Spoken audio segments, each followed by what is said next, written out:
Paling tidak begitulah hadirin. Yang pertama perlu kita ketahui jemaah bahwa misalnya kita mengambil atau menggali hukum agama dari madhab, fikih madhab misalnya. Orang kadang memahami bahwa atau menuduh atau mengira madhab itu adalah pemahaman yang jumud. Syafi'i kan hidup ribuan tahun yang lalu. Hanafi itu hidup ribuan tahun yang lalu. Ngapain kita menggunakan produk masa lalu? Nah, jemaah dimulakan Allah, ini banyak orang yang gagal paham. Mengira bahwa madhab itu kejumudan, kaku, saklek.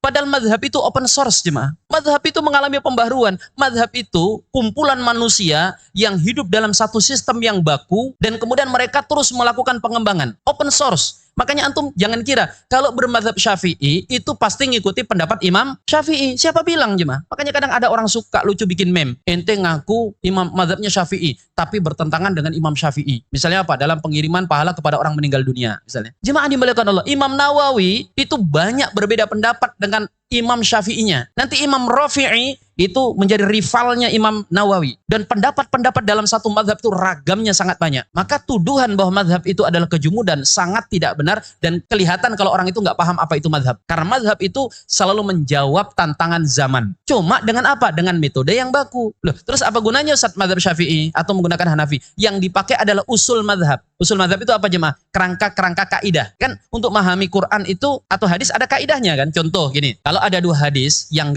sepintas bertentangan, karena memang sebenarnya tidak ada mungkin bertentangan itu nggak mungkin, cuma mungkin terpengaruh oleh faktor-faktor tertentu, asbabul wurud dan sebagainya, bertentangan. Ini hadis bunyinya A, ini hadis bunyinya B. Misalnya apa? Larangan minum sambil berdiri, ya kan? Ada hadis la yasrabana ahadukum qa'ima, jangan minum berdiri. Tapi ada hadis yang menunjukkan Rasul minum berdiri. Ini bagaimana? Nanti ada mazhab yang kaidahnya kalau ada yang bertentangan dicari mana yang lebih unggul, dicari yang unggul dulu. Secara periwayatan itu yang diterima, yang ini dikalahkan. Nanti ada mazhab yang pendekatannya al-jam'u bainad dalilain. Kalau selama masih dikompromikan dulu. Mungkin maksudnya adalah larangan Nabi itu makruh, tapi kalau mau berdiri tidak sampai haram. Itu usul fikih, usul mazhab. Nah, mazhab itu kerangka yang kemudian sampai hari ini terus mengalami pembaharuan. Saya ambil contoh, kitab fikih di abad-abad awal Islam itu tipis, kitab bahkan nggak gabung sama hadis. Imam Malik itu cuma punya kitab Al-Muwatta, itu kumpulan hadis dan itu jadi fikih. Makin kesini fikih kemudian tambah belasan jilid. Tahu hadirin, hari ini fikih ada Al-Mawsu'atul Fikih Al-Kuwaitiyah, itu 45 jilid tebal, sekian puluh ribu halaman. Ya kalau bapak-bapak mau ngaji kitab Al-Mawsu'ah ini, kitab kontemporer fikih, itu kayaknya kita butuh waktu sekitar 210 tahun lah, 220 tahun. Jadi kita yang ngaji, yang lanjutkan anak kita, cucu kita, kalau perlu cicit cuit kita gitu. Subhanallah. Jadi fikih itu begitu, Pak.